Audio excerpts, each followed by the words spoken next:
Don't move, because if you move, we have to start the clock. Okay, are you ready?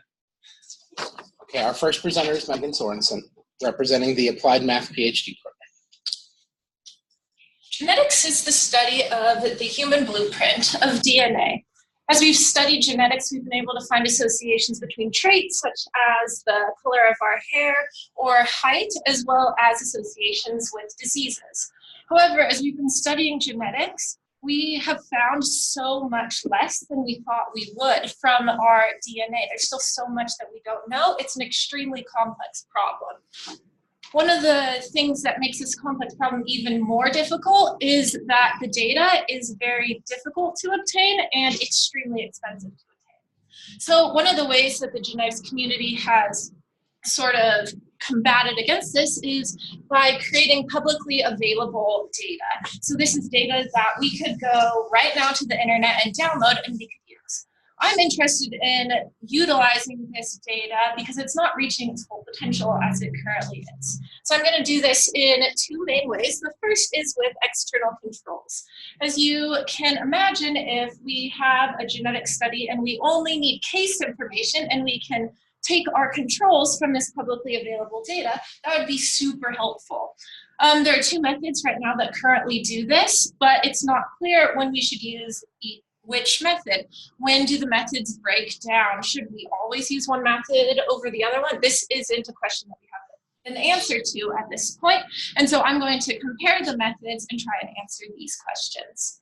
The second aspect about the publicly available data is hidden ancestry. And so within this data, we have, say, our group of Africans. But within that group of Africans, we also have Africans and African Americans. African Americans have ancestry both from Africa and from European. And so what we're assuming is all African is actually has some European mixed in. When I'm using these methods, I'm assuming that we have a homogeneous population, that there's only Africans. So what is this broken assumption doing? We don't know exactly what it does, but we have developed a method that we can take the publicly available data and we can say the African population that we see here, my African sample, it's actually 88% African ancestry and 12% European. So we have a method that is able to do that, but once we have that information, it isn't clear what to even do with it.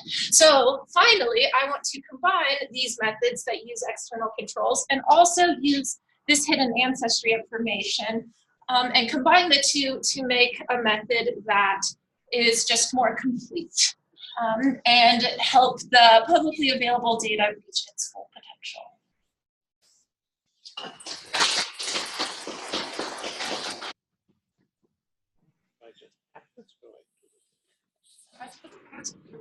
Nope. Okay. Don't believe so.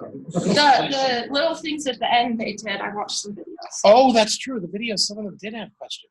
Yeah. Does anyone have any questions? We have. No. It's not like we've got 1,700 people in line to do this. So.